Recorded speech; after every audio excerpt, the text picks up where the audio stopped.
Hi, I'm Kevin Demansky with RC Car Action Magazine, and I have a quick tip for anybody who's running threaded body shocks.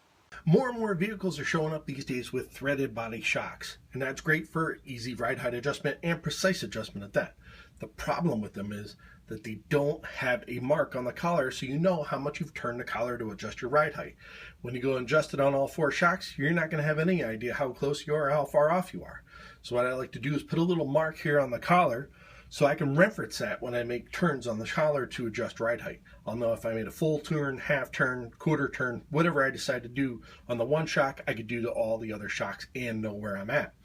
Now you can go ahead and put a mark on there with a marker, but the problem is the marker will rub right off.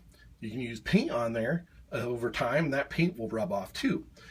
Now, some people will go ahead and put a mark on the edge here with a rotary tool and a cutoff disc, but the problem with that is if you're not really careful, you can end up jacking up the rest of the parts around it, and I don't want to do that. So what I'm going to do is just basically take a hobby knife, and I'm going to use the back side of it to scribe a line on the collar.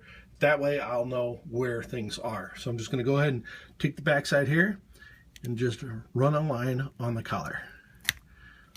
See, there's a line. Very simple, very easy to see, and I didn't mess anything up. Now I'll know when I made a full turn, half turn, or quarter turn on my shocks to adjust ride height.